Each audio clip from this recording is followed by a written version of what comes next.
გამარჯობა, მე გახლავართ დავით გალეგაშვილი, გადაცემის ერთობიდან ერთწლოვანებამდე წამყვანი. ჩვენი რუბრიკა უმაღლესი განათლება 21 საუკუნეში და დღეს მე და ბატონი ლევ გეორგიანი ჩვენ ვართ ასევე საზოგადოებრივი ორგანიზაციის ერთწლოვნება საზოგადოების უფლებებისათვის ამ ორგანიზაციის ხელმძღვანელები წარმოგიდგენთ კიდევ ერთ ძალიან საინტერესო გადაცემას განათლებაზე, მეცნიერებაზე, სკოლაზე და ამ ყველაფერს 21 საუკუნეში როგორ უნდა მოუვაროს საქართველომ ამაზეც. გამარჯობა ბატონო ლევ. წინა გადაცემაში ჩვენ გადაცემის დასკვნის სახით წარმოვადგინეთ ცნობიერება კავშირში სპორტთან და მათემატიკასთან. განვაგრძოთ. დღეს გავაგრძელებთ ამაზე საუბარს. მოდით ისე სპორტული ანალოგია გამოვიყენოთ, მთასვლელების ანალოგია. ყოველთვის როდესაც დასალაშქრია მწვერვალი, რამდენიმე ეტაპად ხდება ეს ყველაფერი. პირველი ეტაპი, ერთ-ერთი ძალიან მნიშვნელოვანი ეტაპი არის პირველი საბაზო ბანაკის შექმნა. იქ შეიძლება თუ ვერეს ვიგულისხმებთ ჯომოლუნგმას, იქ 1-2000 ადამიანი ადის.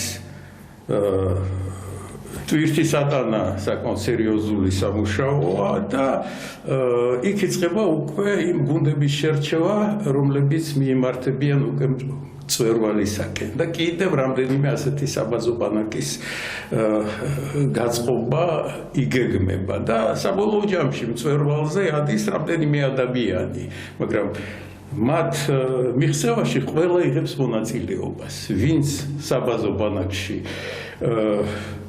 მივიდა საბაზო ბანაკამდე, ისინიც ამაყობენ იმით, რომ აი ამ პროექტის მონაწილეები არიან და აი ჩვენ რაზეც ვსაუბრობთ, ჩვენს მე მგონი წინა გადაცემაში მივახციეთ იმ საბაზო ბანაკს. პირველ ბანაკში ვარ ჩვენ. დიახ, ანუ ვისაც არ დაეზარა ჩვენთან ურთიერთობა ამ გადაცემებში, ჩავთვალოთ, რომ პირველ ბანაკს მივახციეთ და ვიწყებთ ახლა ჩვენ მომზადებას იმისათვის, რომ დაიწყოს გარკვეული იერარქიის შექმნა, ინტელექტუალური იერარქიის შექმნა და თუ გახსოვთ ჩვენ ვილაპარაკეთ შოთა ნადირაშვილის განწყობის ანთროპო თეორიაზე. აი ზუსტად ეს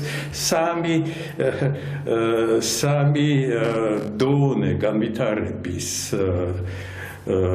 ინდივიდი, სუბიექტი და პიროვნება. ანუ აი ესეთნაირად ყალიბდება. მე ფსიქოლოგიის მაგისტრანტებთან რომ მქონდა საუბარი, მე ახლა ვიმეორებ იმას, რაც მათთან ლექციების დროს აი ყოველთვის ძალიან იყო ესეთი დისკუსია და სპორტის ანალოგიას ყველა იღებდა.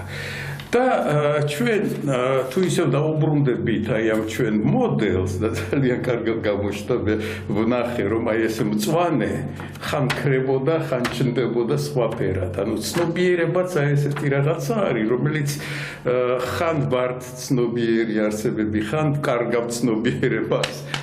ლორენცის დემონი ამუშავდება, ხან როგორც რობოტები მოქმედებთ უკვე წინა ჩვენი გამოცდილებიდან გამომდინარე რეაგირებას ვახდენთ უკვე რაღაც სიტუაციებზე, მაგრამ აი ეს სამი ელემენტი 1, 2, 3 საკმარისია იმისათვის, რომ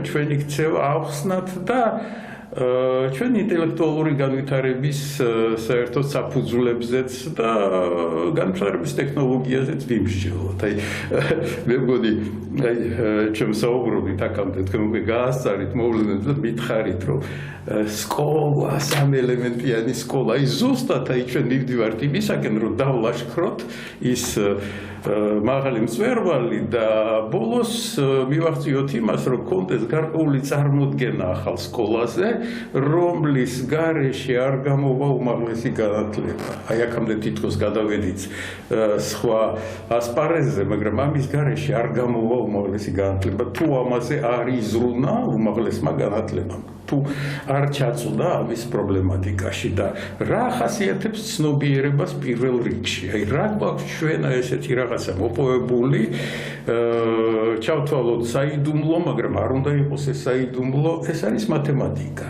აი ახლა გაგიკვირდებათ, მაგრამ სპორტთან ერთად ჩვენ მათემატიკაზე დავიწყებთ საუბარს.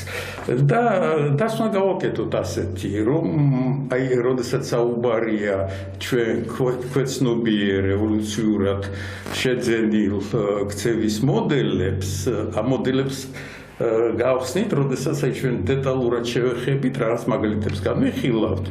მათი ინსტალირება ხდება სკოლაში. აი მთელი აი ამ ასაკის განმავლობაში 15, 17, 18 წლამდე ზოგიერთი კიდევ აგრძელებს და აი 12 წლიანი სკოლა მე მიმაჩნია რომ 11 წლიანი უნდა იყოს ნამდვილეში, ცოტა ხელს უშლის, ანუ უნივერსიტეტშიც ბავშვები მოდიან, ასე ვთქვათ, თვალსაზრისით. მაგრამ აი ეს პერიოდია, როდესაც სპორტი უნდა იყოს მთავარი აღზრდის საშუალება. სპორტი და შრომა, ამაზე ვისაუბრეთ. ჩვენ სპორტს შრომა ჭირდება ნამდვილად. თუ გვინდა რომ მივაღწიოთ რაღაც შედეგს, ანუ ერთი გაელვება ოლიმპიურ თამაშებზე, ერთხელ წონის აწევა და პირველ რიგებში მოხვედრა, ეს ძალიან დიდი და სერიოზული შრომის შედეგია. ანუ ამას უნდა ვაფასებდეთ და მასწავლებელი, სპორტის მასწავლებელი ამ პროცესის დამწყები უნდა იყოს, ანუ თვითონ უნდა იყოს სამაგალითო პირველ რიგში და ბავშვებისთვის იყოს სამაგალითო და ყოველთვის უნდა იყოს აი ახალი ინფორმაციის წყარო და თავისი სამაგალითო ქცევით ზუსტად აი ამ ლორენცის დემონებს უნდა ათვინიერებდეს და ბავშვებს ასწავლიდეს ბავშვობიდან, რომ რაინდული შეჯიბრი, გარკვეული წესები და სპორტი ზუსტად აი ამ წესებით გამოირჩევა ყველაფერში. პროფესიულ სპორტში ცოტა არის გადახვევები, ეკონომიკა შემოდის და კიდევ რაღაცები ირღვევა, მაგრამ აი ეს უნდა იყოს მისი მთავარი მისია. მე ვიცნობ ძალიან კარგ მასწავლებლებს და ერთ-ერთი მეგობარი მასწავლებელი მეუბნებოდა ჩვენ. იშვიათად ხვდებით ერთმანეთს და რა დრო დადგა რომ აი უკვე ფიზკულტურის მასწავლებელი ასწავლის მათემატიკას. ну ეს როგორც უარყოფითი ნიშანი გამოყო, მაგრამ აღარ დაუწყე დისკუსია, მაგრამ ვიფიქრე რომ აი დადგეს ის დრო, როდესაც სპორტის მასწავლებელი ასწავლის მათემატიკას და რა უშლის ამაში ხელს. ეხლა სპორტი რომ გამიხილოთ, ეს მე ვფიქრობ პირველი შეხვედრა უნდა იყოს საერთოდ რიცხვებთან, შეიძლება ვთქვათ განტოლებებთან, დროსთან, ანგარიშთან, იმიტომ სპორტში ჩვენ სულ ვზომავთ წონით, მანძილებს, დროს, ხო, ასაწევ მასას და ასე შემდეგ. შედეგი იზომება. შედეგიც იზომება ქულებით და გარკვეული მიღწევებით. აი ნახეთ, აი სპორტის ყველა სახეობა რომ მოვიხილოთ, აქ ჩნდება შეფასების ამოცანაც. სკოლაშიც დგას ეს ამოცანა, ხო? სკოლაში სულ დავაარი ნიშნები დაუწეროთ ბავშვებს თუ არა. იმისათვის რომ ტექნოლოგია განახორციელოს მასწავლებელმა, მე ვფიქრობ, რომ თავისთვის უნდა კონდეს გარკვეული ცხრილი, ამაზეც ვისაუბრებ მერე მოგვიანებით და აფასებდეს, ადარებდეს, როგორ ვითარდება თითოეული მისი აღზრდელი, ხო? რა შედეგებს აღწევს, შეიძლება ზოგიერთ დააგვიანდეს იმ ნორმატივების ჩვენება გარკვეულ ასაკში, მაგრამ შეიძლება მერე გახდეს უცებ აჩქარდეს და მართლა საუკეთესო შედეგებზე გავიდეს. ანუ ეს თვისებები ძალიან მნიშვნელოვანია. ანუ აქედან გამომდინარე, თუ გვინდა ვისაუბროთ ჩვენ საერთოდ განვითარებაზე და აი ამ ჩვენ სამწახნაგა სისტემაზე, სკოლა როგორც სამწახნაგა სისტემა, ადამიანი როგორც სამწახნაგა სამელემენტიანი სისტემა, თუ ასეთია და ეს მოდელი ყველაზე მომუშავე მოდელია, დღეს სერიოზულად განიხილება ეს მოდელი, მაშინ სკოლაც უნდა იყოს ამის სამსახველი, ანუ სკოლაშიც უნდა იყოს სამი ნაწილი. აი სპორტი, როგორც აი ამ პრობლემების დაძლევის საშუალება, შრომა, იმიტომ რომ ეს ყველაფერი გადადის იმ ჩვევებში, უნარ-ჩვევებში, ყოველდღიურ საქმიანობაში, რაზეც მოთხოვნილება უნდა იყოს, დილის ვარჯიშზე უნდა იყოს მოთხოვნილება, დღის რეჟიმის დაცვაზე უნდა იყოს მოთხოვნილება, შრომაზე უნდა იყოს მოთხოვნილება და ის საუკეთესო, რაც ადამიანს უხარია, როდესაც შეიძლება კარგვა იყოს. ზოგიერთი არა მარტო ქალისთვის, არამედ კაცისათვის, ხო? შვეიცარიის ერთ-ერთი მეფე გამოირჩეოდა ამით, ხო? ესეც არის ხელოვნება და მოთხოვნილება, სადაც ადამიანი ბედნიერი ხდება იმ მომენტში და თავის ამაყობს თავისი აი ამ მიღწევებით. ანუ აი ეს რგოლი, ეხლა ალბათ აი ამ კამერაში, იმიტომ მწვანე ფონი ტექნოლოგიის მნიშვნელოვანი ნაწილია და აი აქაც ხან გამოჩნდება, ხან გაქრება. ანუ აი აქედან გამომდინარე ეს მოდელი უნდა შევცვალოთ, ანუ საზღვრები უნდა ჩანდეს აქ. დავდოვოთ ეს საიდუმლო ცვალებადად, მაგრამ ესეც უნდა იყოს. ანუ თუ ვლაპარაკობთ იმაზე, რომ ფსიქოლოგიური ობიექტი აი ამ სამი ერთიანი თვისების მქონე ობიექტია, მაშინ სკოლაც უნდა აყვებოდეს ამას, ხო? ანუ თუ დადგება ის დრო და ბოდით აი ჩვენც ვიმუშაოთ იმაზე, ისეთნაირად წარმოვიდგინოთ ჩვენს მაყურებელს მათემატიკა, რომ მიხვდეს, რომ მათემატიკას არა მარტო სპორტის მასწავლებელი უნდა ასწავლიდეს, ხო? შრომის მასწავლებელიც უნდა ასწავლიდეს. იყვნენ ადამიანები, ვინც ადარებდნენ სამყაროს, რომ ეს არის მათემატიკური მოდელი, რომელიც ღმერთმა შექმნა. თვითონ სამყარო, მთელი სამყარო. ეს არის მათემატიკა. აი ნახეთ აი ამ შემთხვევაში ჩვენ ძალიან ახლოს მივედით ფუნდამენტურ საკითხთან, აი რისთვის ვარსებობთ, რას წარმოადგენს სამყარო და მე არაერთხელ მქონია ძალიან სერიოზულ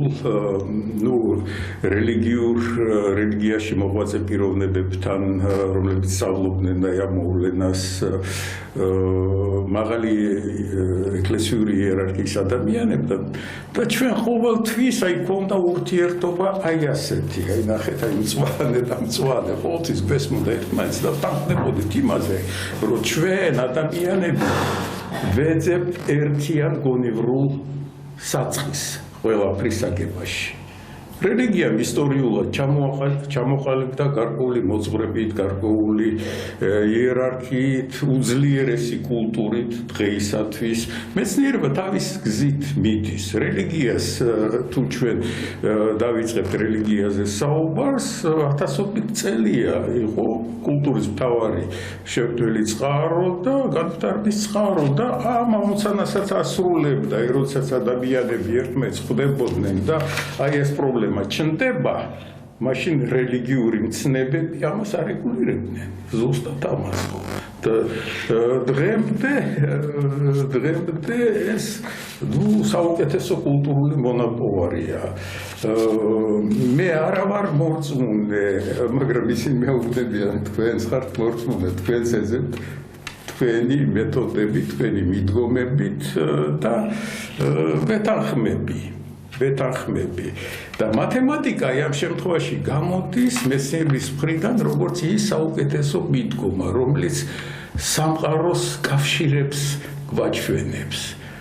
შეგვიძლია მათემატიკა წარმოვიდგინოთ მარტივად, როგორც სისტემების ელემენტებს შორის ურთიერთობების შემსწავლელი დარგი. როგორც ენა, რომელიც აერთიანებს აი ამ რეალობის ელემენტს, ქმნის მათ მოდელებს, აბსტრაქტულს, მაგრამ ჩვენ ძალიან კარგად და დროულად გააკეთეთ ეს შენიშვნა, რომ სამყარო არის თუ არა მათემატიკური. იქნებ და ფილოსოფია ამაზეც მსჯელობს. რა არის საერთოდ მათემატიკა? მათემატიკა ბუნებრივი პროცესია, რომელსაც ჩვენ ვავლენთ, როდესაც ჩვენს ურთიერთობაში რიცხვებით, ზომით ვსარგებლობთ, ეს მთავარი ორი ნიშანია. თუ იმ აბსტრაქტული წარმოდგენებით, რომლებიც აი მათემატიკას ახასიათებენ და თუ მათემატიკა გაჩერდა და მხოლოდ მათემატიკური მოძღვრების სახით, აი ასეთნაირად მოგვევლინა, ეს ნიშნავს, რომ ეს არის დაშიფრული მათემატიკა. ეს წიგნი ფსიქოლოგიას ეხება, მეხსიერებას ეხება, მაგრამ მათემატიკა არის საკმაოდ დიდი მოცულობით, ამიტომ ამასაც შევეხებით. ანუ არის მიძინებული აი ასეთი რეალობის ელემენტი, რომელიც შეიძლება გაიღვიძოს და უცებ სერიოზული როლი შეასრულოს ჩვენს განვითარებაში. ეხლა შეიძლება ძალიან შორს მივდივარ, ამ წიგნზე რაც არის საუბარი, ავტორია ქალბატონი დალი ფარჯანაძე, ძალიან სერიოზული ქართველი ფსიქოლოგი და მეხსიერების ფსიქოლოგია ქვია ამას. და განხილულია ძალიან სერიოზული ღრმა მიმოხილვა, მაგრამ მე როგორც ზუსტად საბუნებისმეტყველო მეცნიერებათა წარმომადგენელი, რო ვკითხულობდი ამას, ვხედავდი, რომ ფსიქოლოგები იხედებიან, აბა ინჟინერებმა რა მოიფიქრეს, მათემატიკური რა მოდელები ააგეს და რამდენად წარმატებით იყენებენ ფსიქოლოგები ამ მოდელებს თავიანთ ფსიქოლოგიური მოძღვრებების აწყობაში. ეხლა ისე დაუბრუნდეთ მარტივ რაღაცას. აი წარმოიდგინეთ, რომ აი ყველაფერი შედარებითია და შედარების ერთ-ერთი საშუალება რიცხვებზე, როდესაც არის საუბარი, არის ზუსტად მათემატიკა. ეხლა ფიზიკოსებს შეიძლება ეწყინოთ, მაგრამ ფიზიკა, ჩემთვის ფიზიკა და მათემატიკა განუყოფელია. მათემატიკის როლი უნდა დავინახოთ იმაში, რომ მათემატიკა გამოყოფს იმ ძირითად არსს და ფიზიკოსებს აძლევს გარკვეულ ინსტრუმენტებს, რომელთა საშუალებით ისინი აღწერენ ბუნებას. დიდმაჰალილი რომ თქვა, რომ ბუნება აღიწერება მათემატიკის ენით და რითიც უნდა დავიწყოთ. აი წარმოვიდგინოთ ესეთი სცენა, როდესაც თქვა პირველ კლასელები მოვიდნენ ფიზიკის კი არა ფიზკულტურის გაკვეთილზე, ფიზიკასთან ახლოსა ვართ, ამიტომ ჩემმა არაცნობიერმა ეს სიტყვა გამოიყენა და ბავშვები როგორ დალაგდებიან, როდესაც ეთქვის, აბა მოდით ერთ რიგად დადექით თქვენ და როგორც წესი აყენებენ ესეთნაირად, რომ სიმაღლის მიხედვით იწყება დალაგება და ეს არის პირველი, ასე ვთქვათ, მათემატიკური ოპერაცია, ხო, დახარისხება. აი ამას თუ გავაგრძელებთ, ჩვენ მივალთ უმაღლესი მათემატიკის წარმოდგენების აღწერამდე, რომლებიც მარტივი ენით აღიწერებიან, ხო? ეხლა აქედან გამომდინარე ინტელექტუალური დატვირთვა აქვს ამას თუ არა, შეიძლება ყველაზე ბოლოს ვინც არის, ყველაზე დაბალი ვინც არის, შეიძლება ის იყოს ყველაზე ჭკვიანი და იმ ბუნებრივი პოტენციალის მქონე. შეიძლება პირიქით იყოს, ხო?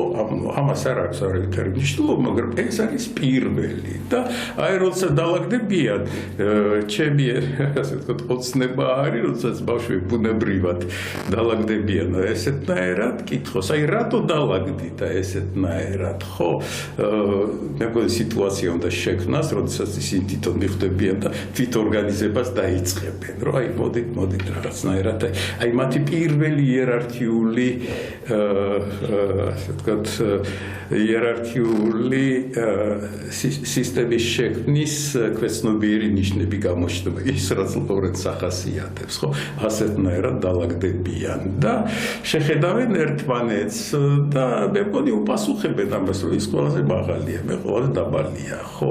ეხლა მოდით დავიშალოთ ყველა და მე ისევ დავდგეთ, ხო? ისევ აღვადგინოთ ის სიტუაცია, მაგრამ პირიქით, აი ყველაზე დაბალი იყოს აი ამ ადგილას და დავაგდით და ამუშავდება ბუნებრივი თვისება, შედარების, აი შედარება, ტოლობა. აი ეს მათემატიკური ცნება და უტოლობაც მათემატიკური ცნება არის და აი ამ სიტუაციაში გამოჩნდება და მე დარწმუნებული ვარ, რომ მათემატიკის მასწავლებელსაც უნდა შეეძლოს და უნდა აკეთებდეს ამას, მიყავდას ფიზკულტურის გაკვეთილები და ფიზკულტურის მასწავლებელსაც უნდა მიყავდეს ეს გაკვეთილები. ანუ აქ აი ეს გაყოფა პირობითია. აი წარმოიდგინეთ ეხლა სკოლაზე რომ ვილაპარაკოთ, სკოლის კურსდამთავრებულმა ეს ყველაფერი უნდა აითვისოს და თუ შეიძლება ეს ყველაფერი და ამაზე არის საუბარი სერიოზულად განათლების სამინისტროში ისევ 11 კლასი აღდგება, 11 კლასელმა ეს ყველაფერი უნდა გაიაროს და ყველაფერი უნდა ახსოვდეს და გამოსა უნდა ჩააბაროს, ხო? ანუ უნდა აითვისოს ეს ყველაფერი და მასწავლებელს რა არ შეუძლია, მასწავლებელი მთელ პროგრამას უნდა იცნობდეს, იმიტომ თავის დროზე სკოლა დაასრულა და ის რაც სკოლაში ისწავლება ყველა საგანში უნდა იყოს გათვითცნობიერებული. ხო ერთ დროს იყო საქართველოში ცოტა ცუდად დასრულდა ეს საკითხი, ინტეგრირებული გაკვეთილები და რაღაცები იქ გაუგებრობა მოხდა აშკარად, იმიტომ რომ ახლოს ვიყავით აი ამ ახალ იდეასთან და მე ისევ უკან დაუბრუნდით. ანუ მასწავლებლები როგორც ერთიანი გუნდი მათ უნდა შეეძლოთ, რომ ესეც გააკეთოთ, ისიც გააკეთოთ და ეს არის მათი ერთ გუნდად შეკვრის სამი ელემენტი. სამი ელემენტი სკოლაშიც, მათ აღზრდაშიც და თვითონ მასწავლებლებიც უნდა წარმოადგენდნენ აი ასეთ გუნდს. ეხლა ჩვენ რაზეც ვსაუბრობთ ეხლა, აი ამას ყველაფერს ქვია იდეალიზირებული პროექტირება. ანუ ჩვენ წარმოვიდგენთ იდეალს, რომ აი ასე რო იყოს, ხო, რა კარგი იქნება და რატო არ ვაგებთ ესეთ სისტემებს? სკოლაში, უმაღლეს სკოლაში რა შეასახლე? აი თურმე ხელს გვიშლის ის, რომ ჩვენ ჯერ სკოლაში და უმაღლეს სკოლაში არც კი შევეცადეთ, რომ ავაგოთ ესეთი სისტემები. მე ყოველთვის ლაპარაკობ, რომ თუ უმაღლეს განათლებაზეა საუბარი, მაშინ ჩვენ საუკეთესო მოდელზე უნდა ვიმსჯელოთ. ეს ხოსე ორტეგა გასეტის უნივერსიტეტის მისია არის, რაც წარმოდგენილია ეს საუკეთესო უნივერსიტეტი.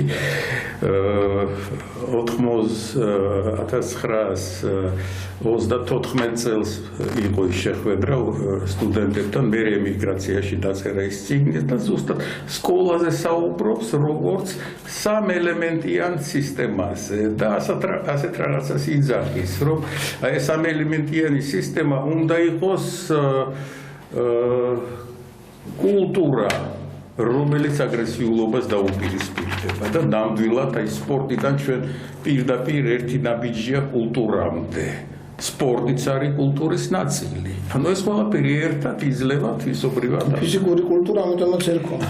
ხო, ხედავთ, ანუ აი გიმნაზია საერთოდ, გიმნასტიკა, ჩვენ რო გავიხსენოდათ თქვენ იცით ჩემს უკეთესად აი სიტყვების საიდან მოდიან და აი ნახეთ, ანუ რაღაც მომენტში ჩვენ დავკარგეთ აი ეს ერთობლიობა, ერთიანობა ამ წარმოდგენების, ну, ამას ჰქონდა გარკვეული ისტორიული პერიოდი, იმიტომ რომ აი ეს ცნობიერი სამეცნიერო ტაძრის შექმნა საკმაოდ რთული ამოცანა აღმოჩნდა და საჭირო იყო და ყოველი მეცნიერების წარმომადგენელი, როგორც ასე ვთქვათ, მაღაროელი თხრიდა და შექმნა გარკვეული ტაძარი, თავის ცოდნის ტაძარი, თავისი მიმართულებით, მაგრამ დღეს დგას საკითხი ზუსტად აი ამ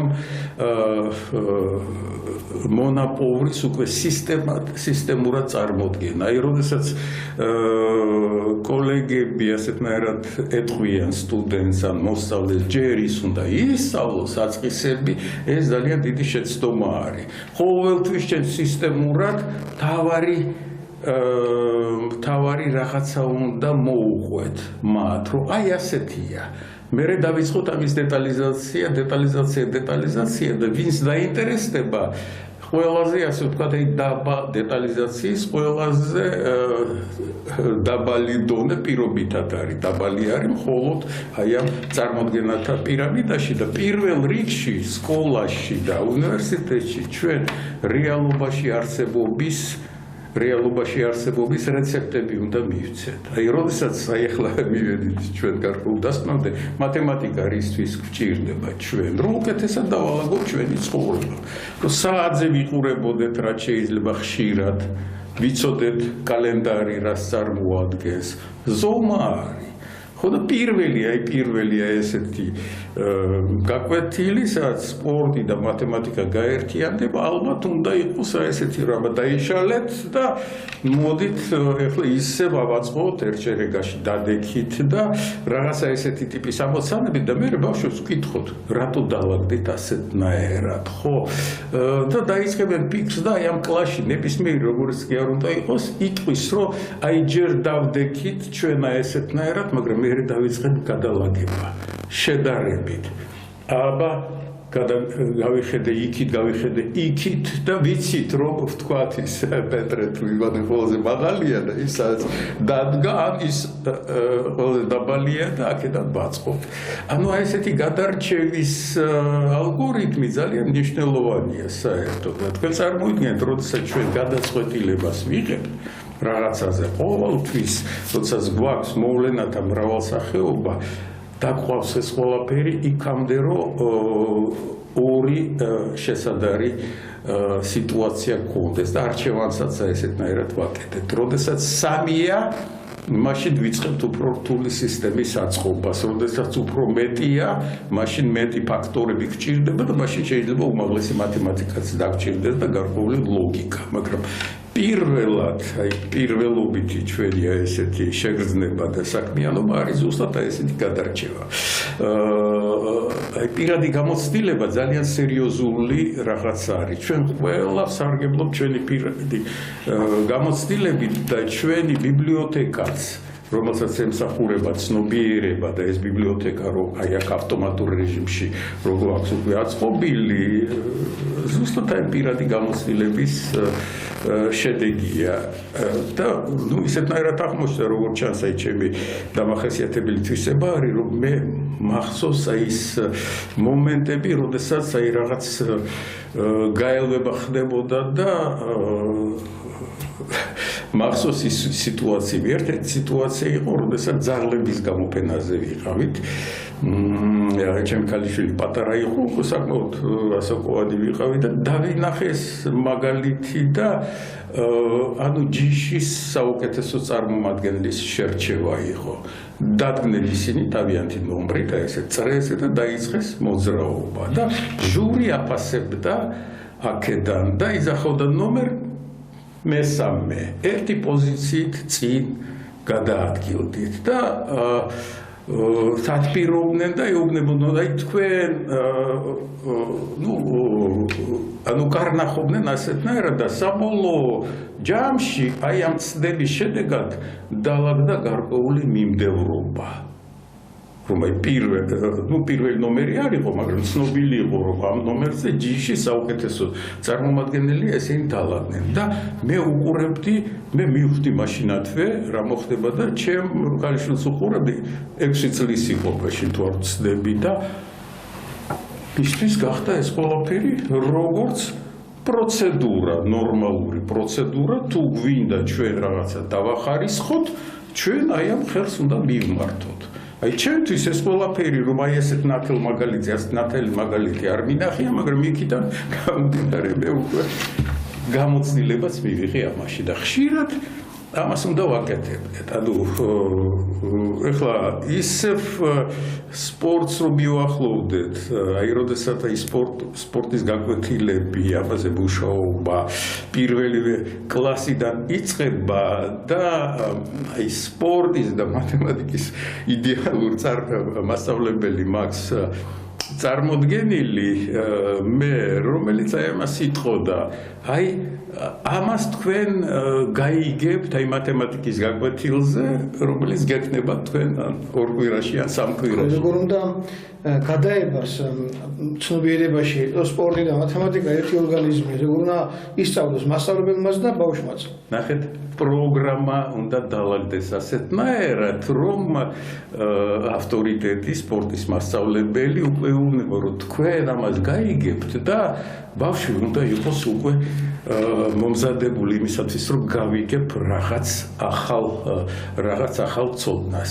ასეთი ამოცანები არის, გადარჩევის ამოცანები არის, რაღაც ფიგურებია თვისობრივად ეს ყველაფერი, სერიოზული ტესტები არის ფსიქოლოგიაში მომზადებული ამისათვის და ეს უნდა იყოს არა მარტო ასე ვთქვათ, აი მაღალ კლასებში, არამედ რაღაც ელემენტარული რაღაცეები უნდა იყოს აქ. მაგალითად აი სხვადასხვა ფერის ფიგურები რომ იყოს სხვადასხვა ზომის, ხო და ბავშვი დაალაგებს მაშინათვე ზომის მიხედვით, ანუ ეს ბუნებრივი თვისება გაუჩნდება. აბა მოდით ახლა ფერების მიმდევრობით დავალაგოთ ეს ყველაფერი. ბავშვი დაფიქრდება.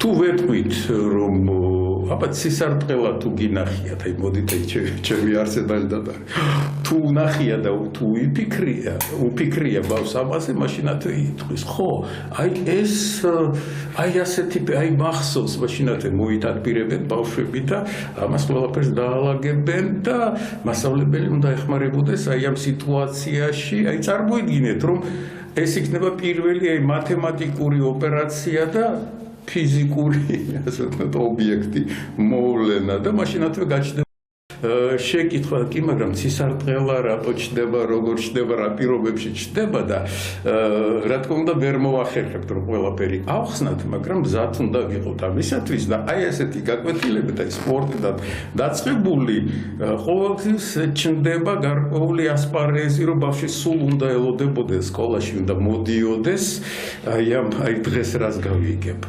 სიტუაციები თუ იქნება აწყობილი თანმიმდევრულად თუ იქნება ეს ყველაფერი გააზრებული და თავის დროზე სასკოლო სისტემებში საბჭოთა კავშირში რატომაც გაქრა ეს ყველაფერი მაგრამ უცხოეთში არის გარკვეული მეთოდური ლაბორატორიები სადაც ხდება აი ასეთი მიმდევრობების შემუშავება უცებ ცისარტყელა სპორტი ვინმე იტყვის რომ რაღაც ისულია ჯერ ამაზე ჯერ ეს უნდა შევისწავლოთ ღმრად არა ჩვენ ყოველთვის უნდა ვაჩვენებდეთ აი ამ ასპარეზს მთლიანობაში აი ამ სამყაროს და ბავშვის ინტერესებს ვაკვირდებოდეთ აი დაკვირებული მასწავლებელი ამ მომენტში ჩაინიშნავს აჰა ამას ცისარტყელა უნახია და მე კითხავს ამ ბავშვს და ეს როგორ დაალაგეს ყველაფერი ფერები რატო გახსოვს და ბავშვი იტყვის რომ აი დედიკოს ვკითხე დედიკომ ასე მითხრა რომ ასეთნაირად დაალაგდა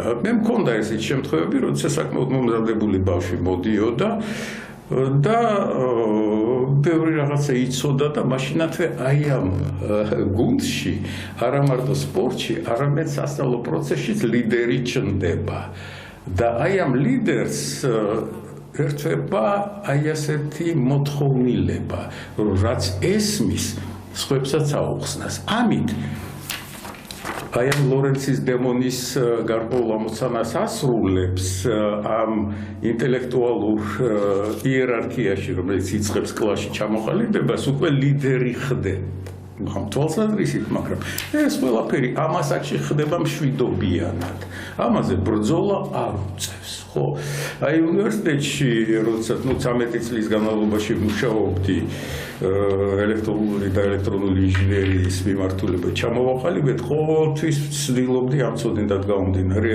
ლიდერი მყავს თუ არა აი ამ როდესაც ლიდერი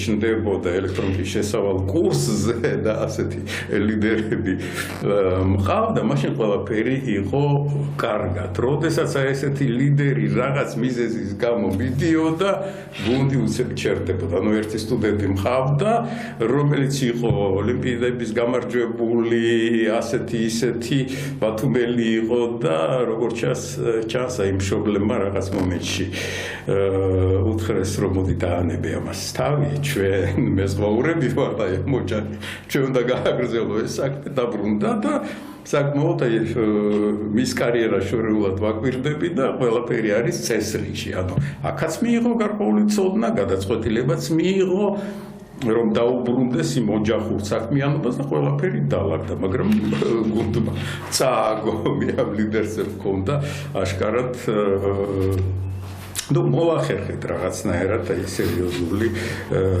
მიღწევა და აი ბატონ დავით მე მგონი აი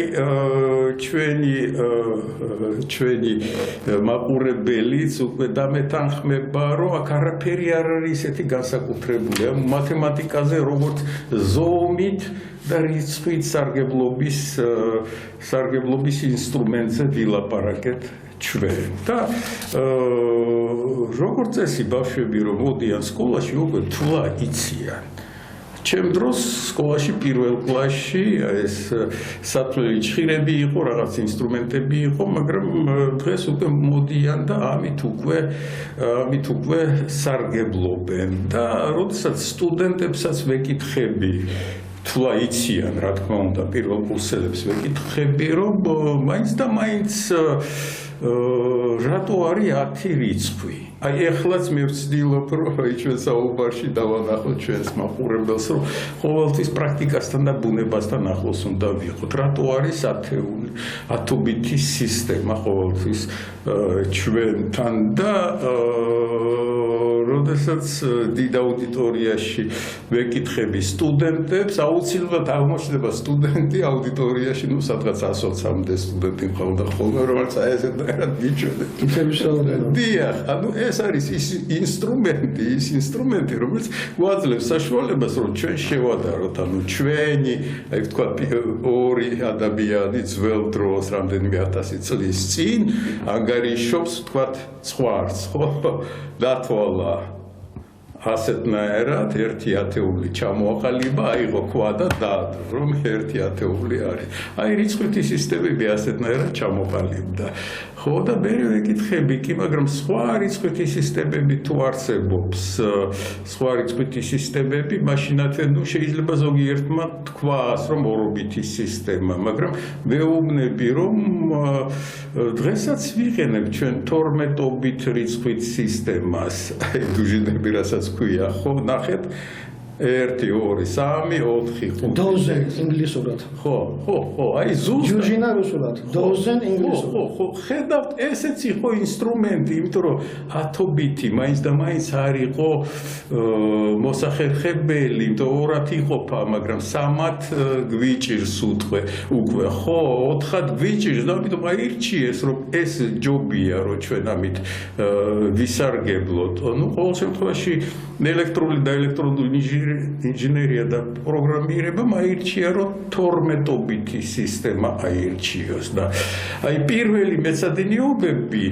მეცადინეობები ყოველთვის მე მქონდა ესეთი რიცხვითი სისტემები, ელექტრული და ელექტრონული ინჟინერიაზე იყო საუბარი, მაგრამ არა ტრანზისტორს ვაჩვენებდი, არამედ ვეუბნებოდი მათ, რომ ამის გარეშე არაფერი არ გამოგვივა და თქვენ როგორც ხედავთ და მაყურებელიც მე მგონი ხვდება ამას, რომ არავითარი პრობლემა არ არის, რომ ჩვენ ბავშვს მოუყვეთ აი ესეთი საინტერესო ზღაპარი, აი ორი ადამიანი როგორ ანგარიშობს და ორობით სისტემაზეც ძალიან ადვილად შეუძლიათ მათ საუბარი. აი როდესაც მე ვსწავლობდი მათემატიკურ სკოლაში, ჩვენ აი ამ რიცხვით სისტემებს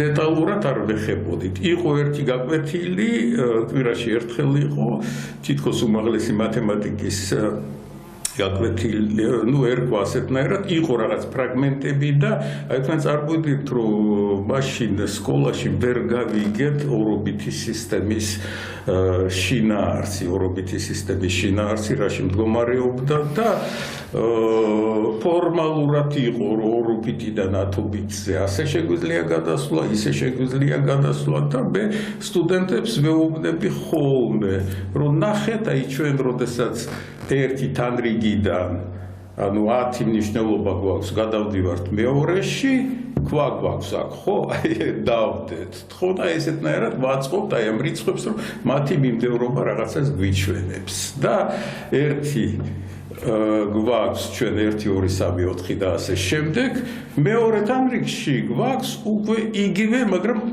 10-ზე გამრავლებული. მესამე თანრიგში გვაქვს უკვე 100-ზე გამრავლებული. აი მე მახსოვს, რომ აი ეს მე ჩემმა ბიძაშვილმა,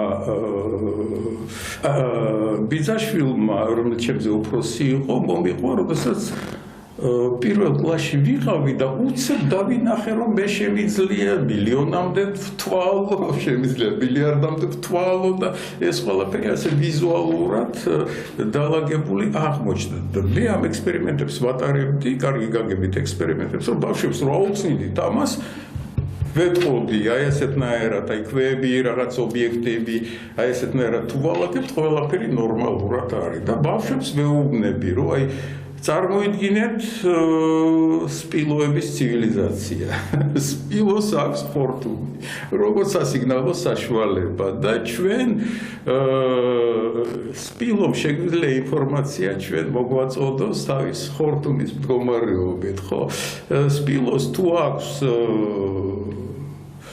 ერთიანი ესე იგი ეს ნიშნავს რომ აწეული ხორთუმია და სტუდენტებსაც უყვები ამას იცინიან მაგრამ ყველაფერი წესრიგში არის და მეუბნები ხაი ვინც იცინით გამოდით ახლა და აწეული თქვენი ხელი უნდა იყოს ერთიანი და დაწეული უნდა იყოს ნოლიანი და მეც მინდა და ვალაგებ დაფასთან სტუდენტებს მეუბნები შენ ხარ დაბალი თანრიგი და იქით მაღალი თანრიგია და მე როცა ესეთნაირად დავაგდებიან მეუბნები აბა პირველი თანრიგი აწიე თუ ყველა ჩვენ ვართ აი ასეთ ნოლს ვაჩვენებთ მაგრამ მრავალ თანრიგია ნოლს აწიეთ ხელი აწია რა რიცხვია ყველა იძახის რომ ერთიანია აბა დაწიე ხელი მეორე აწიე ორიანია აბა ორივე ერთად აწიეთ მაშინ 2 + 1 გამოდის 3 აბა 4 მაშინაც ხვდებიან ამას ხო ბავშვებთანაც მიმუშავია ასეთნაირად სტუდენტებთან ანუ აი ასეთი თანმიმდევრობა 0 1 2 4 ყოველთვის 2-ზე მრავლდება ეს ყველაფერი და თურმე მარტივი ყოფილა. მე გამომხავს აი ბავშვებს ვეუბნები რომ მოდით ახლა თქვენ აი ერთი წება დალაგდით ერთ კედელთან, მეორე კედელთან, ხო? და ერთმანეთს გადაეცით 7-იანი. თქვენ მაშინათვე ერთმანეთს შეხედავენ ანუ ბუნებრივი აი ეს აი მარტივ წარმოდგენაზე აგებული, როდესაც სპილოებს თუ არ უჭირთ ჰიპოთეტურ სპილოებს, მაშინ ყველაფერი შესაძლებელია. აი მთელი ეს მიმდევრობა უნდა იყოს ფიზკულტურის და არა მარტო ფიზკულტურის ყველა მასწავლებლის არსენალში უნდა იყოს როგორც ინსტრუმენტი. თავის დროზე იყო აი ასეთი ძალიან სერიოზული გამოჩენილი მასწავლებელი საბჭოთა კავშირში სულ თითებზე დასათვლელი მასწავლებლები იყვნენ, აი ესეთი შუქურები, ერთი იყო ამონაშვილი, სხვათაშორის ძალიან სერიოზული. ცოცხალია ხო თუ არა? ცოცხალია, მისი ცენტრი დღესაც მუშაობს და ჩემი სტუდენტებიც მაგისტრანტები არიან იქ სერიოზულად. ცნობილი ადამიანია ძალიან საბჭოთა კავშირის მასშტაბით. აი ჩვენ თუ მოვიწვევთ მათ ჩვენი ორგანიზაცია აუცილებლად თქვენ თუ დაელაპარაკებით და აი ასეთ შეძლებს გადაცემაში მოწვევა კარგი იქნება მისი რა მე მგონი ეს ჩვენ ძალიან სერიოზული მონოპოვარი იქნება ჩვენ შევძლებთ იმიტომ რომ აი აქ არის საწყისი რომელსაც ბატონ შალვა ამონაშვილი პირველმა აღმოაჩინა აი ეს ასე ვთქვათ სიყვარულის თუ დავარქვათ ამას აი ბავშვთან მოპყრობის ესეთი პირველი ნაბიჯები ძალიან კარგად ლაგდება აი ასეთ სისტემაში და ჩვენ ერთად უნდა შევეცადოთ რომ ვნახოთ შეხების აი მეთოდიკაში და იყო მეორე შატალოვი რომელსაც აი ასეთი შუქურა ელემენტების აღმოჩენის ბიბლიოთეკა ჰქონდა.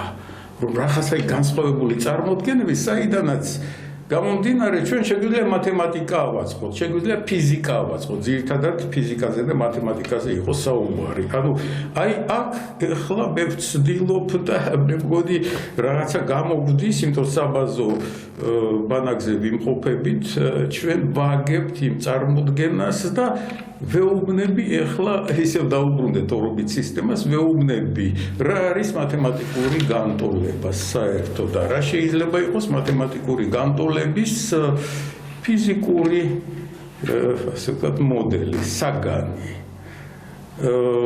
უჭირთ, მაგრამ ვიკითხები სკოლაში თქვენ ქიმიის ლაბორატორია ქონდა? მაშინათვე იქ სადაც არის აწევდა სასწორი.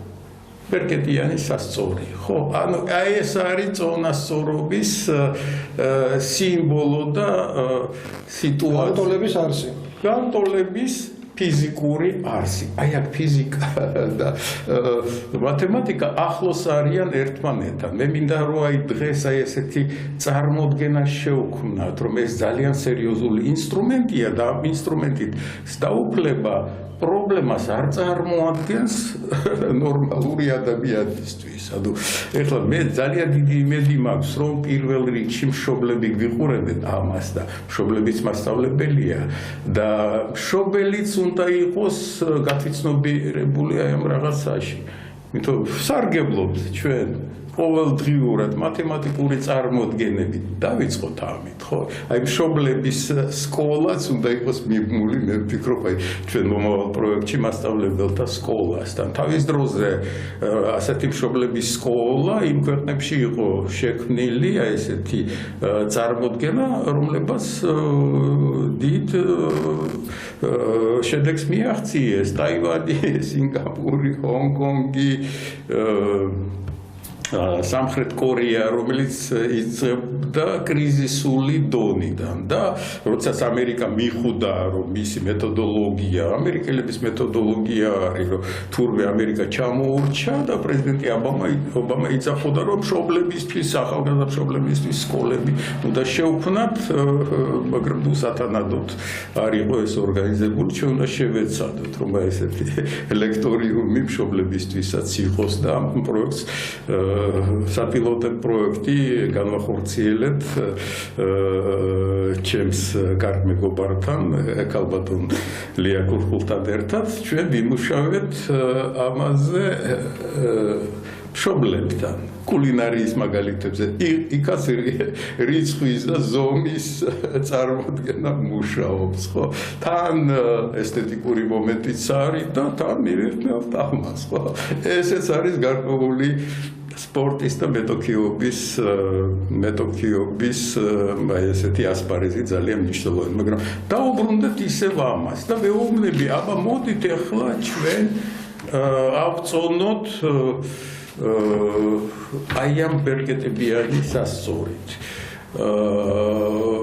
სკოლაში თუ გაქვთ თქვენ ვის გიმუშავიათ, სამწუხარო დიდი იშვიათობაა ასეთი სასკოლო ლაბორატორიები, სადაც არის დარჩენილი აი ეს როგორი საწონები ქონდათ, ბავშვები იხსენებდნენ, რომ ვისაც ქონდა 1 გრამი, 2 გრამი, მერე 5 გრამი რატომღაც მე 10 გრამი, მე 20 გრამი და მიმდევრობა რაღაც უცნაურია. ანუ ჩვენ თუ გვინდა რაღაც ავწონოთ რაღაცა, აი ზოგჯერ ჩვენ გვჭირდება ესეთი რაღაც ცოტა უცნაური კომბინაციების გამოყენება, მაგრამ მეუბნები რომ მოდით ეხლა ვისარგებლოთ, აი წარმოვიდგინოთ რომ გვაქვს ჩვენ აი ესეთი საწონები, რომელთა წონა არის 1 გრამი, 2 გრამი 4 გრამი, 8 გრამი და ასე შემდეგ და გამიკეთებია ესეთი რაღაცი, მქონდა ესეთი ნიმუშები და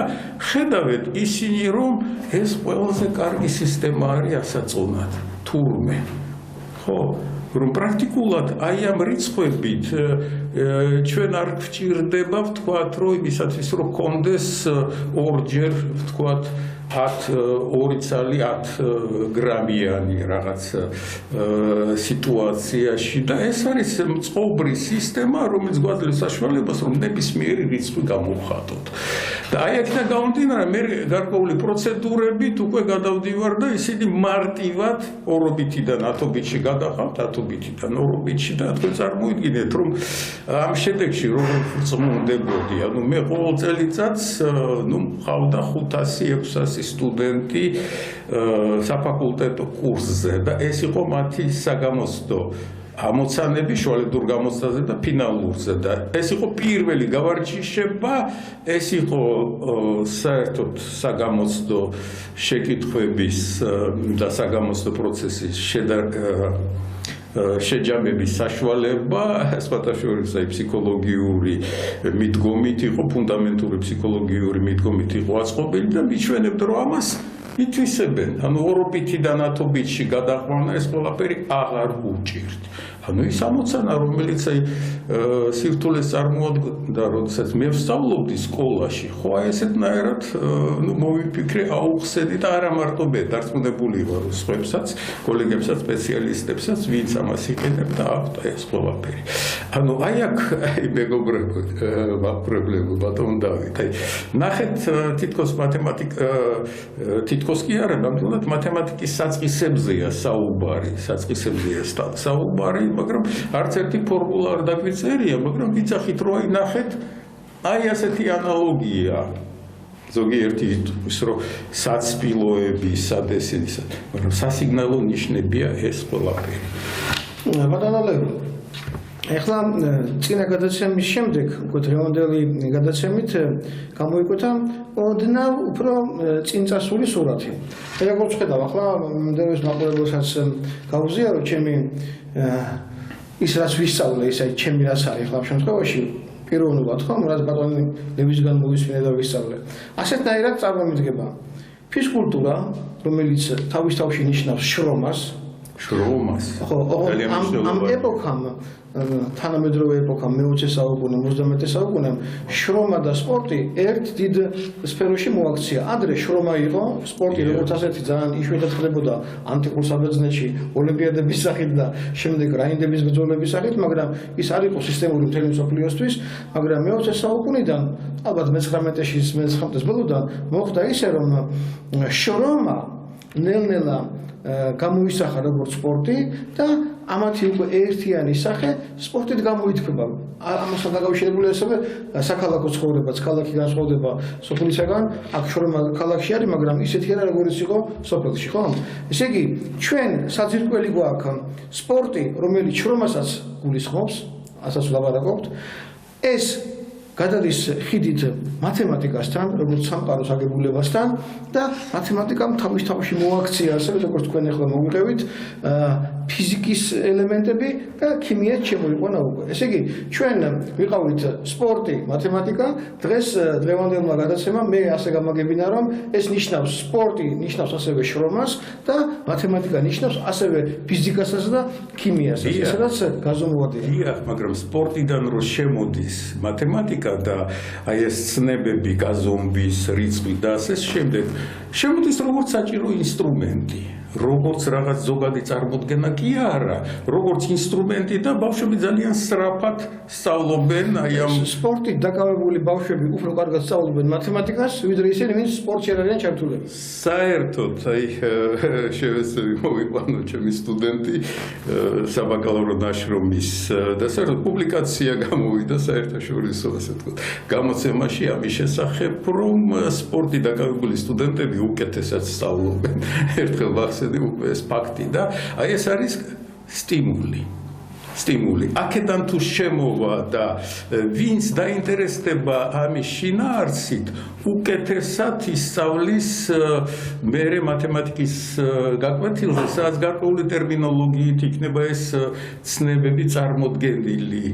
ვისაც გაიტაცებს აი ეს საქმიანობა, ვინც იგრძნობს ბედნიერებას, რომ რაღაცა გავიგე აი ამ აბსტრაქტული წარმოდგენების რეალობის უფრო სწორედ წარმოდგენების აბსტრაქტულ რაღაც წარმოდგენებად ქცევის შემთხვევაში და ასეთ გაკვეთილებზე ის სწავლა მიმართულებით, მაგრამ ვინც არ იგრძნობს მაინც და მაინც ამის გემოს მათემატიკის მიმართ მატივისცემას იგრძნობს, რომ ასეთი სერიოზული რაღაცა არის და აი ჩვენ უკვე ბოლოს უახლოვდებით აი ჩვენი გადაცემის და უნდა ვთქვათ, რომ ეს არის ერთ-ერთი სასწაული, რომელზეც აი ფილოსოფია და საერთოდ მეცნიერება თავს იმტრევს, რომ რატო არის მათემატიკა ესეთი წარმატებული საშუალება, რომელიც ასახავს პრაქტიკულად ჩვენ სამყაროსაც კი თქვენ ამას ხაზგასმით ეს თქვით.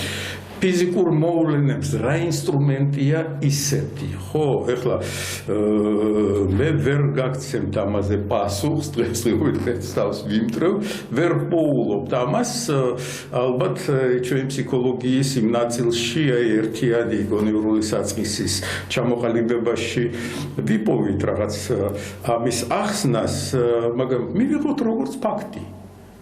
რომ მათემატიკა იმსახურებს იმას, რომ მათემატიკის საწყისები ყველას ჰქონდეს კარგად წარმოდგენილი, ანუ ზომა და რიცხვი. წარმოიდგინეთ ახლა, მე მაგალითად ესეც გაკვეთილს ჩავატარებდი, გნებავთ მათემატიკის გაკვეთილზე, გნებავთ მათემატიკის სპორტის და ფიზიკური აღზრდის გაკვეთილზე, ბავშვებს ვეთყოდი, მოდით სპორტის სახეობები ჩამოვთვალოთ, დაფაზე ჩამოვწეროთ, ხო? და აბა ამ სპორტის სახეობაში რიცხვებით როგორც არგებლობენ, გნებავთ მსაჯები, გნებავთ ასე ვთქვათ შედეგი როგორ და გამორა ყველა სპორტის სახეობა არის აი რიცხვის და ზომის გამოყენება და აი ეს თუ დავინახეთ ჩვენ ბავშვები ერთმანეთს შეეჯიბრებიან აი ვინ სიტყვის მაგალითად რაგბზე თუ იქნება საუბარი ხო ჩემი სტუდენტობის დროს სხვა სისტემა იყო აღრიცხვის მაგრამ სპორტი იმდან განვითარდა რომ ვთქვათ ლელოს გატანას დღეს ჭირდება გაცილებით მეტი ენერგია და უფრო მსხვილი ქულით ფასდება ვიდრე ადრე იყო 3 ახლა არის 7 ანუ აი ეს მათემატიკური წარმოდგენა შემოვიდა კიდევ და ცulis რაღაცებს ბატონო ლევი ჩვენ დაგვჭა რამდენიმე წუთი დღევანდელი გადაცემისთვის და შეჯამებისკენ წავიყვანოთ და ასეთ იდეა შემოგთავაზებთ როგორც აი თქვენ რომ დაიწყეთ ბავშვები თვითონ განსაზღვრავენ რიგში, წკრივში თავის ადგილს. შემდეგ უკვე სისტემური წარმოდგენა შეექმნებათ მეორე თხომ დაუძახებს დაუშვათ და სიმაღლე თუ ასე იყო, შემდეგ ასე რომ უნდა დაალაგდნენ. ისე თქვა მინდა ნახეთ, არსებობს სამყარო, ეს არის მუდმივი რამ, არსებობს უნივერსალური წესები, არსებობს უნივერსალური ცნობიერება, რომელიც ყველა თაობას, ყველა საუკუნეში გააჩნია, მაგრამ ამ მუდმივ უნივერსალიზმს თანახლავს ცვალებადობა, იმიტომ რომ სამყარო ყოველ წუთიერად იცვლება და იცვლება. აღარ ვლაპარაკობ საუკუნეების განმავლობაში როგორი ცვლილებებია. ნახეთ როგორ მინდა რომ კითხვას უტრიალებ ახლა მე როგორ მინდა რომ ეს წარმოვადგინო. ფსიქოლოგია ბავშვისა, მისი ინტერესები ასევე ცვალებადია. სამყარო რახან იცვლება, ცვალებადია. მას გააჩნია უნივერსალური მუდმივი თვისებები, მაგრამ ის იცვლება. მაგალითად, მე-19 საუკუნეში ბავშვის ინტერესი იყო ერთი, მე-20 საუკუნეში იყო მეორე, მე-20 საუკუნეში ბავშვები ძალიან იყვნენ დაინტერესებული მათემატიკით, ფიზიკით, ლექსით, ყველაფრით ამითი, იმიტომ რომ ეს ახალი ცხოვრება დგებოდა და ეს უბიძგებდა ბავშვებს აქეთკენ. აღარ ვლაპარაკობ რომ მე-19-ში წერა-კითხვაც კი ატყობ, დედამიწაზე 1% ფლობდა მარტო ამ ინსტრუმენტს, ასონიშნების თულობის ინსტრუმენტს და 21 საუკუნეში, ახლა ჩვენ თვალწინ იცვლება ინტერესები ტექნოლოგიების განვითარებასთან ერთად. აი, რა არის გასაკეთებელი? რომ ის რაც იყო მე-20 საუკუნეში ბავშვი, ისიც იყო დაინტერესებული, მისი ინტერესები ძალიან შეცვლილია. და ჩვენ ხედავთ აგვიბის პრაქტიკულად ჩვენ პროცესებს ვერ ვეწევით უფროსი თაობა რა ამოცანები უნდა დავისახოთ ჩვენ და აი შემაჯამებელად გითხარით ეს აი ამ სტილში რა უნდა გააკეთოს სახელმწიფო მოდით ეს აი ესეთი მნიშვნელოვანი საერთოდ საკითხი არის და აი ამ ამოცანის ამოსახსნელად აი უნდა წარმოვიდგინოთ რა დონის ინტელექტუალი და პროფესიონალი უნდა იყოს მასწავლებელი. მე ვფიქრობ, რომ საქართველოში უნდა გაიხსნას პედაგოგიკის უნივერსიტეტი. უნივერსიტეტი, რომელიც ამას ყველაფერს გაერთიანებს. აი იქ უნდა იყოს ეს უნივერსიტეტი ამავდროულად უნდა იყოს კვლევითი ლაბორატორია, სადაც ეს ყველაფერი ჩამოყალიბდება და აი ამ შეკითხვაზე პასუხის გასაცემად აუცილებლად ჩვენ გვჭირდება თანამედროვე ვერსია ჩამოყალიბებულია განწყობის ზოგად ფსიქოლოგიური თეორიის, დიმიტრი უზნაძეს თეორიის და მეორე მომენტი არის აუცილებლად უნდა აღდგეს ის უზნაძეს სახელობის ფსიქოლოგიის ინსტიტუტი, სადაც უნდა იყოს ძირითადი ბირთვი ამ ამოცანების გადასაწყვეტად. ანუ მთავრობას მე ურჩევდი, რომ მოდით დავიწყოთ ამაზე დისკუსია, გამოვაცხადოთ აი ესეთი გარკვეული კონკურსი, გარკვეული გამოწვევა იყოს ჩვენი საზოგადოებისთვის და მოდით შევიკრიბოთ და ამაზე ვიმსჯელოთ. მოდით შემდეგი გადაცემა ამ საკითხს დავუწყოთ. პედაგოგიურ უნივერსიტეტს, დიმიტრი უზნაძეს სახელობის ფსიქოლოგიის ინსტიტუტს და კიდევ რას ვემბრძანეთ ყველაფერს ამას და ამ შემდეგი გადაცემის საფუძველზე ჩვენ უკვე ოფიციალური მიმართვაც გავაკეთოთ მთავრობისადმი და ზოგადად საზოგადოებისადმი. ჩვენ დღევანდელი გადაცემა დასრულდა. დიდი მადლობა ყურადღებისათვის. მოგახსენებთ კიდევ ერთხელ, რომ ჩვენ მე და ბატონი ლევ გეონჯიანი, მე დავით გალეგაშვილი გახლავართ ხელმძღვანელები საზოგადოებრივი ორგანიზაციისა, რომელსაც ჰქვია ერთსულოვნება საზოგადოების უფლებებისათვის. ჩვენი მთავარი უფლება, ერთ-ერთი მთავარი უფლება, ეს არის ცოდნის მიღება და ცოდნის გადაცემა ახალი თაობებისათვის. გადაცემა გახლავთ ერთობიდან ერთსულოვნებამდე და ჩვენ მომავალ ერთ კვირაში შევიგრებებით. დიდი მადლობა, შეხვედრამდე.